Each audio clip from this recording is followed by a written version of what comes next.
Un saludo ingeniero Lester García y compañeros del curso de Concretos 2. En esta oportunidad nosotros, estudiantes de la Universidad Mariano Gálvez de la Facultad de Ingeniería, expondremos el tema relacionado con columnas y pórticos, el refuerzo longitudinal y transversal y algunos detalles más. Columnas, refuerzo longitudinal, transversal y detalles. Una columna es un elemento que soporta cargas a compresión, aunque también puede estar sometida a momentos flexionantes.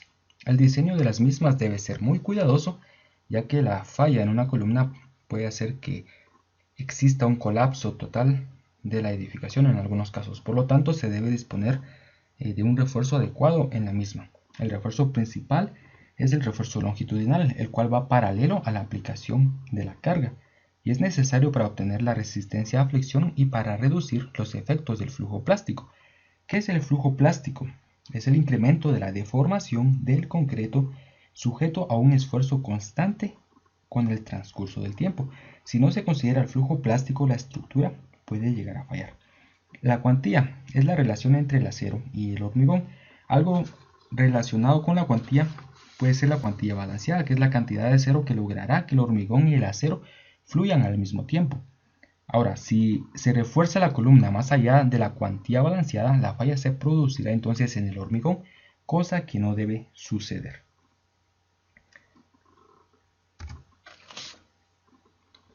El refuerzo mínimo y máximo debe ser entre el 0.01 AG y 0.08 AG. AG es el área bruta de la sección de concreto. Detalles. Para refuerzo no preesforzado paralelo colocado en una capa horizontal, la distancia libre mínima entre barras paralelas de una capa debe ser al menos el mayor entre 25 milímetros, el diámetro de la barra, y 4/3 de DAGG, lo cual significa tamaño máximo nominal del agregado grueso, como vemos en la figura. Cuando el refuerzo paralelo se coloque en dos o más capas horizontales, las barras de las capas superiores deben colocarse exactamente sobre las capas inferiores, con una distancia libre entre capas no menor de 25 milímetros. Y para refuerzo longitudinal en columnas, pedestales, puntales y elementos de borde en muros, la distancia libre entre barras debe ser al menos el mayor entre 40 milímetros, 1.5 el diámetro de la barra y 4/3 del tamaño máximo nominal del agregado grueso. Refuerzo longitudinal. El número mínimo de barras longitudinales, como vemos en las figuras, debe ser de 3 dentro de estribos triangulares, 4 dentro de estribos rectangulares o circulares y 6 para barras rodeadas por espirales o para columnas de pórticos especiales resistentes a momentos rodeados por estribos de confinamiento circulares. Cuando ocurre un cambio de sección, las barras longitudinales dobladas por cambio de sección, la pendiente de la parte inclinada de una barra longitudinal doblada por cambio de sección no debe exceder 1/6 con respecto al eje de la columna, como vemos en la figura. Empalmes del refuerzo longitudinal. Aquí vemos especialmente dos: el empalme por traslapo. Los empalmes por traslapo de paquetes de barras deben basarse en la longitud de empalme por traslapo requerida para las barras individuales del paquete. Los empalmes por traslapo de las barras individuales del paquete no deben sobreponerse. Vemos la figura ahí. Y también empalmes a tope. Un empalme a tope se usa únicamente en miembros que tengan estribos, espirales o estribos cerrados de confinamiento. Traslape para barras empalmadas por traslapo sometidas a flexión y que no quedan en contacto entre sí. El espaciamiento transversal centro a centro de las barras empalmadas no debe exceder el menor de 1/5 de la longitud de empalme por traslapo requerida y 150 milímetros. Vemos también a continuación una tabla en donde se nos da la longitud de empalme por traslapo de barras y alambres corrugados a tracción. Esto está en función de LD.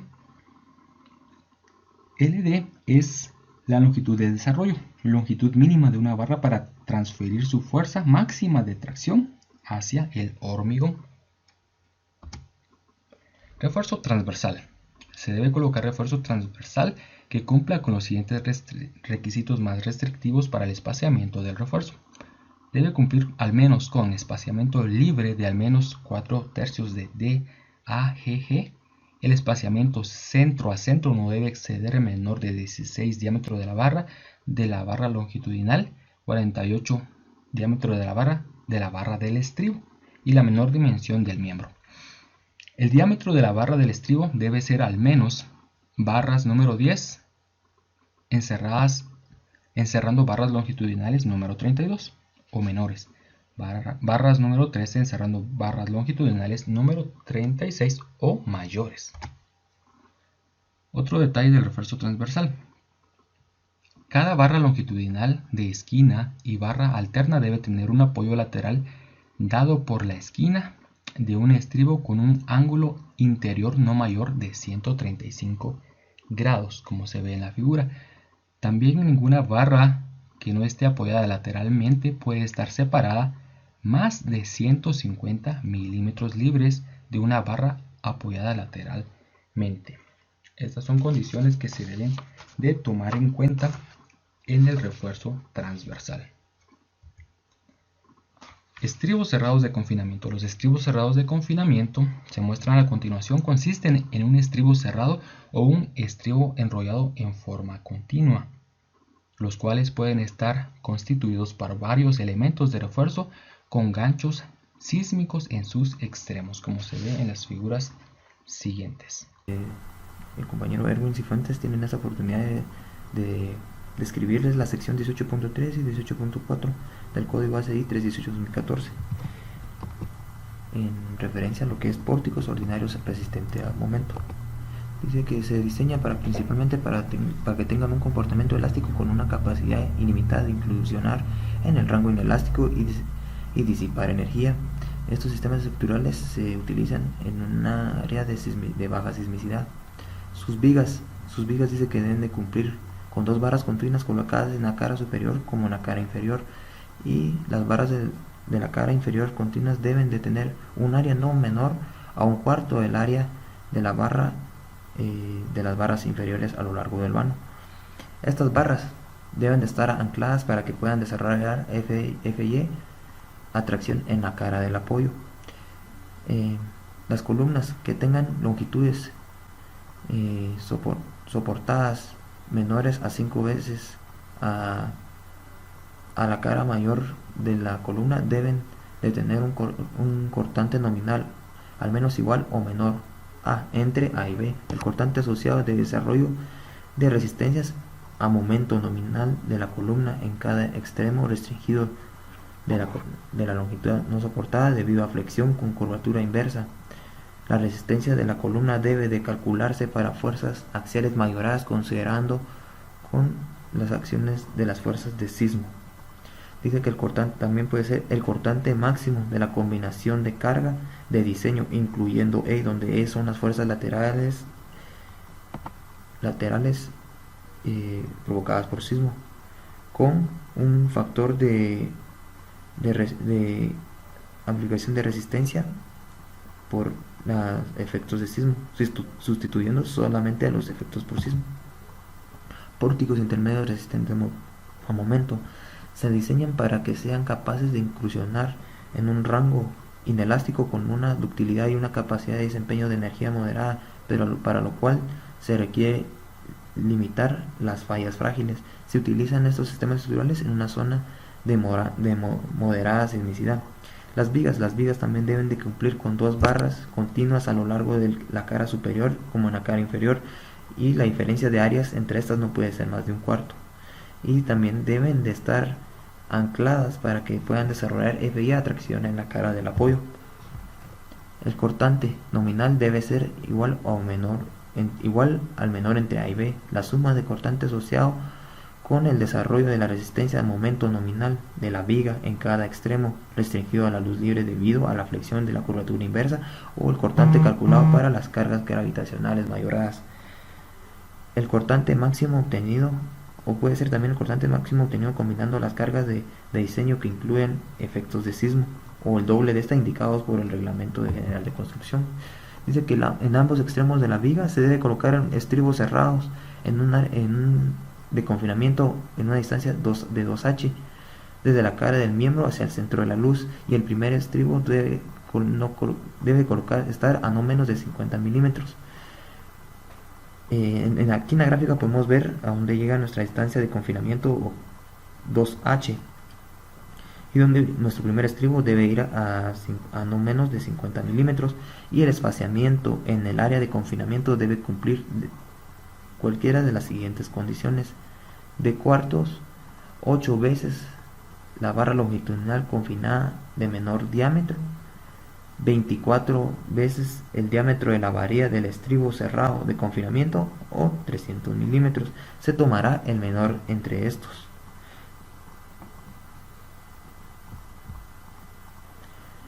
Columnas. En ambos extremos de las columnas debe colocarse estribos cerrados de confinamiento a un espaciamiento S0 en una longitud L0 medida desde la cara del nodo, y el espaciamiento S0 no debe exceder de al menos de 8 veces el diámetro de la varilla longitudinal de menor diámetro, 24 veces el diámetro de la varilla del estribo cerrado de confinamiento, o la mitad de la menor dimensión de la columna, o 300 milímetros.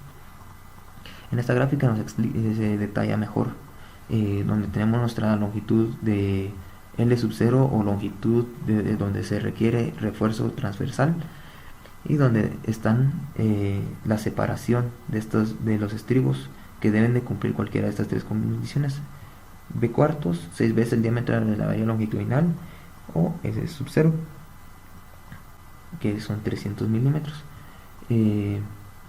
Luego, nuestro primer estribo, que debe ir a no menos de 50 milímetros.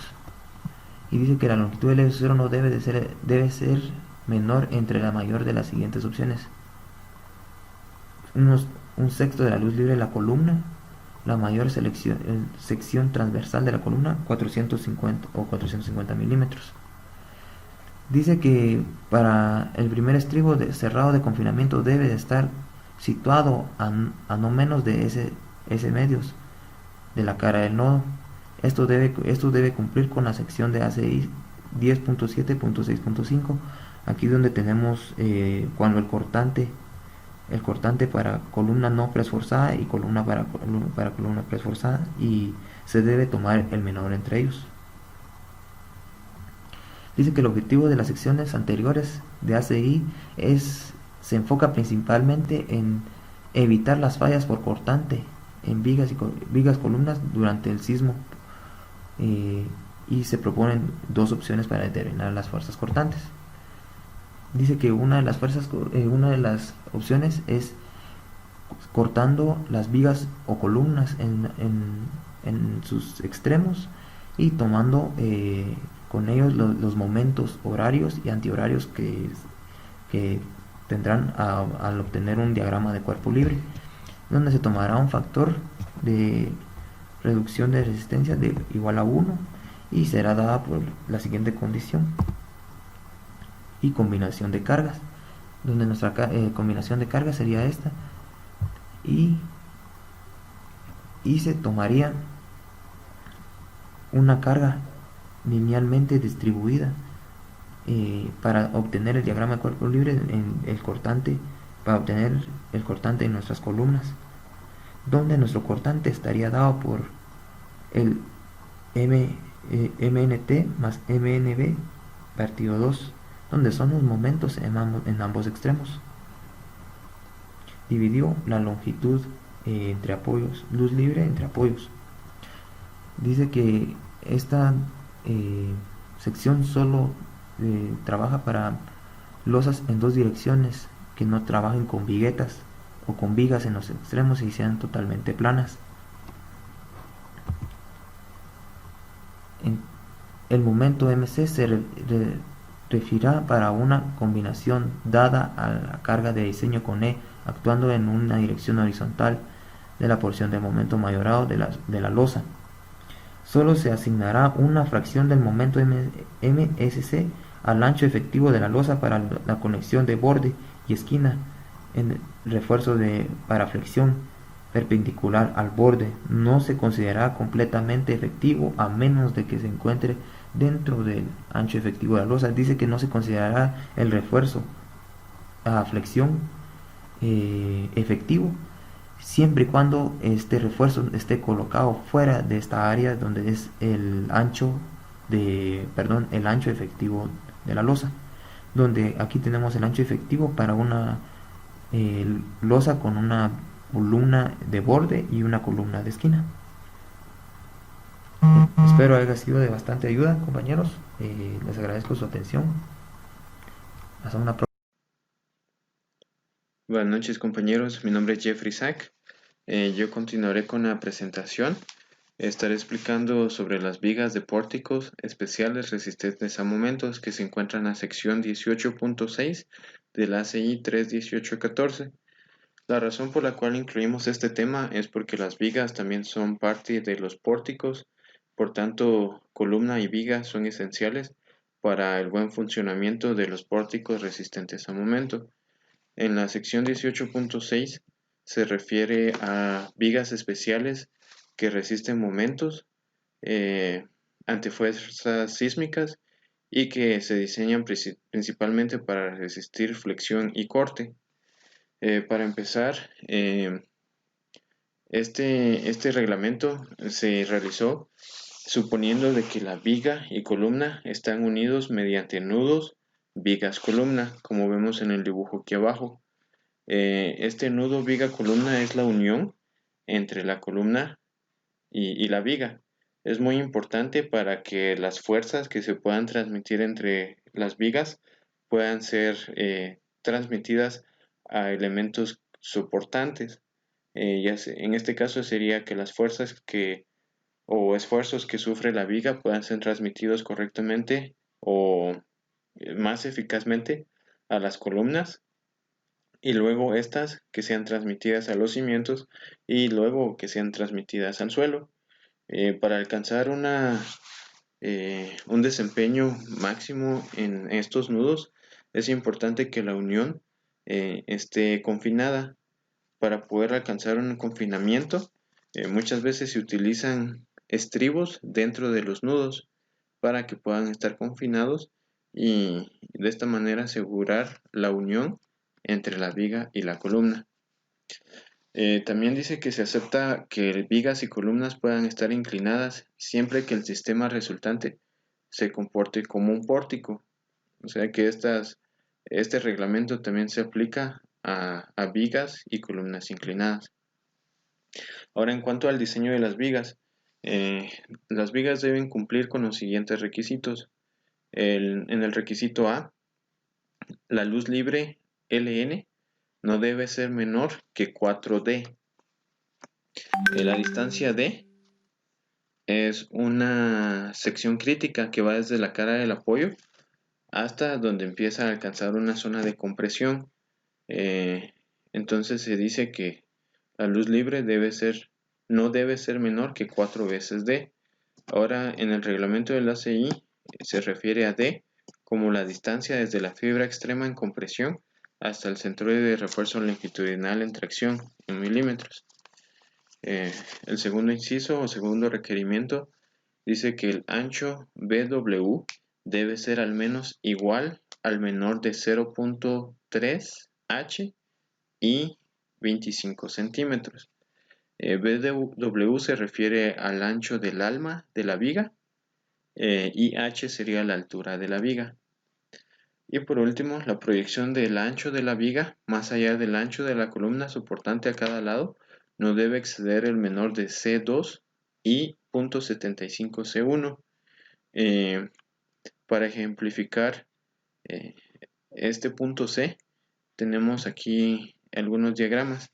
En el primero estamos viendo la viga y columna en vista planta.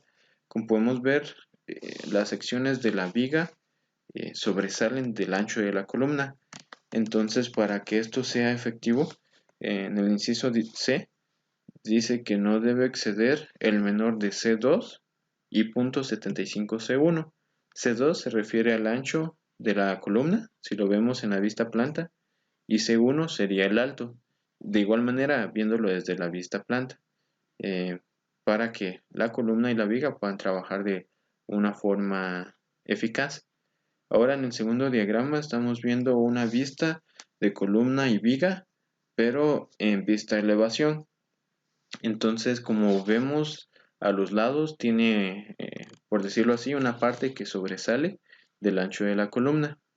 Y de igual manera nos da el reglamento, ¿verdad? Que no debe ser mayor a C2 o 0.75 de C1. Ahora, hablando en cuanto al refuerzo longitudinal, las vigas deben tener al menos 2 barras continuas, tanto en la cara superior como inferior. La cantidad de refuerzo no debe ser inferior a lo requerido por 9.5.1.2 y la cuantía de refuerzo no debe exceder a 0.025. Ahora, en la sección 9.6.1.2 aparecen estas fórmulas que están aquí en la parte de abajo. Esas fórmulas se utilizan para determinar la cantidad de refuerzo que será necesario, pero como dice al principio, no debe ser menor a 2 barras continuas en la parte superior, ni tampoco menor a 2 barras continuas en la parte inferior. Ahora, hablando en cuanto a los empalmes del traslapo de refuerzo longitudinal, muchas veces será necesario realizar traslapes, ya sea de que el acero que tenemos pues no cumplía con el largo de la viga, o por distintas razones tendremos que unir dos secciones de acero. Entonces el ACI nos da los requerimientos o las pautas necesarias para poder realizar estos traslapes. En el caso de vigas rectangulares o cuadradas, es necesario que se proporcionen estribos cerrados para confinar esos lugares donde se está realizando el traslape. Luego dice el espaciamiento del refuerzo transversal que confina las barras traslapadas no debe exceder al menor entre D partido 4 y 10 centímetros. No deben usarse empalmes de traslapo en las siguientes ubicaciones. No podemos realizar un traslape dentro de los nudos. Tampoco se puede en una distancia 2 veces la altura de la viga medida desde la cara del nudo, o sea, desde el apoyo hacia el interior de la viga. No podemos realizar un traslape, por decirlo así, que esté muy cerca del apoyo, ni dentro del nudo, ¿verdad? Y en el punto C, dentro de una distancia del doble de la altura de la viga, medida desde secciones donde pueda ocurrir fluencia por flexión como resultado de los desplazamientos laterales. Ahora, hablando de los estribos, para realizar un confinamiento de las vigas, se utilizan las siguientes pautas o siguientes reglamentos. En el inciso A, cuando realizamos el diseño de una columna o en este caso de una viga, es necesario que cerca de los apoyos o en los extremos de la viga en este caso haya un confinamiento de estribos. En el punto B dice, en este caso menciona que si hay mucha flexión en cierta ubicación de la viga, es necesario también realizar un confinamiento con estribos. El primer estribo no debe estar a más de 5 centímetros de la cara de la columna de apoyo. O sea, cuando venimos desde el apoyo hacia la viga, no debe existir una distancia mayor a 5 centímetros entre esa cara y el primer estribo. Luego nos da 3 pautas acerca del espaciamiento de los estribos. El primero dice que no debe exceder 4D. Como repetimos, D es una zona crítica, entonces no debe exceder 4 veces D. 6 veces el diámetro de las barras principales a flexión más pequeñas o 15 centímetros. Ahora, cuando no se requieran estribos cerrados de confinamiento, deben colocarse estribos con ganchos sísmicos en ambos extremos, espaciados a no más de 2D en toda la longitud de la viga. Ahora nosotros aquí vemos algunos ejemplos de los estribos que se pueden utilizar. En la parte de arriba tenemos ejemplos de ganchos suplementarios y en la parte de abajo hay ejemplos de algunos estribos o diseños de estribos que se pueden utilizar en las vigas. Ahora, en cuanto al diseño por corte, Se puede argumentar que el núcleo de concreto resiste todo el cortante, por lo tanto no podemos despreciar ese concreto. Ese concreto es el que está proveyendo resistencia ante las fuerzas cortantes. ¿Qué tal? Buen día. Vamos a continuar con la explicación. Vamos a hablar específicamente del capítulo 18, sección 18.7 del código ACI. Esta sección nos habla específicamente de las columnas de pórtico resistentes a momentos. Entonces vamos a continuar con la explicación. Esta nos dice la dimensión menor de la sección transversal medida en una línea recta que pasa a través del centro de geométrico debe ser al menos 300 milímetros. La otra característica nos dice la relación entre la dimensión menor de la sección transversal y la dimensión perpendicular debe ser al menos el 40%. La resistencia mínima a flexión de columnas debe satisfacer la siguiente ecuación. La siguiente ecuación nos dice la sumatoria de momentos NC mayor o igual a 6/5 de la sumatoria de momentos NB. Esto es muy importante que nosotros lo sepamos. Luego hablamos sobre el refuerzo longitudinal. El área del refuerzo longitudinal AST debe ser al menos no menos del 1% del área gruesa de la columna y no exceder el 6% de la misma. Otra característica es en columnas con estribos de confinamiento circulares debe haber al menos 6 barras longitudinales. Entonces acá podemos observar en la imagen donde la cuantía debe ser mayor o igual al 1% de la base 1 por la base 2 de la columna, o también puede ser el número de barras mayor o igual a 4. También hablamos sobre el refuerzo transversal.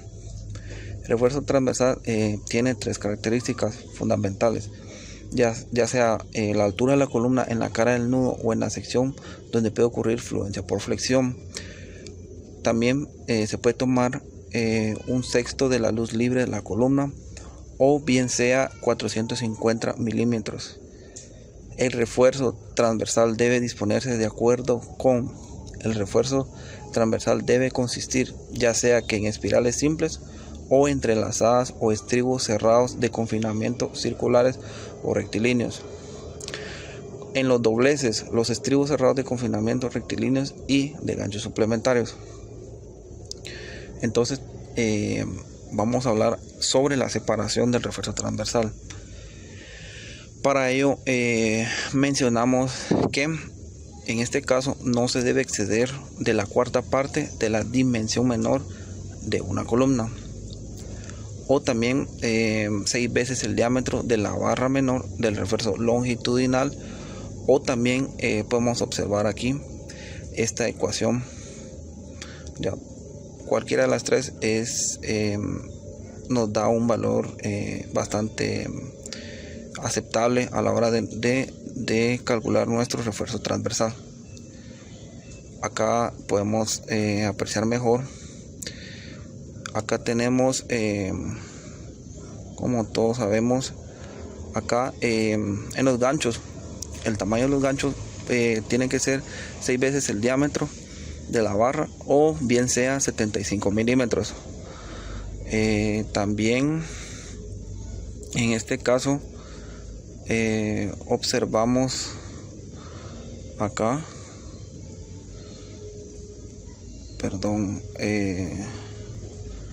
acá podemos observar que la separación entre barras longitudinales no se debe exceder 150 milímetros de espaciamiento libre entre las barras sin soporte lateral.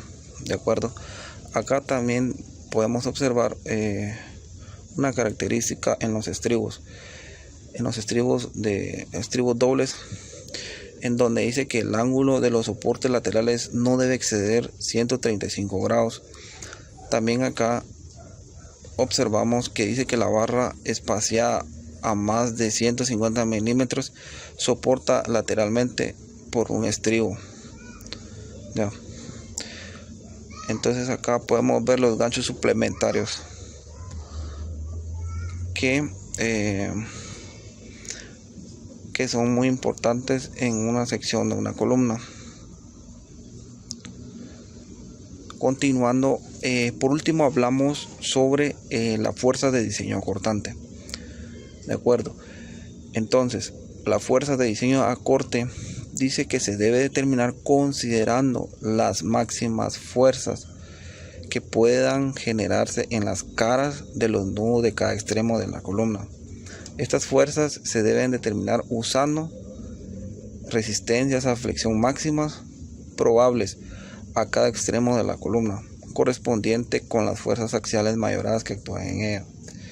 Esto hay que tomar en consideración a la hora de que diseñamos nuestra columna de pórticos.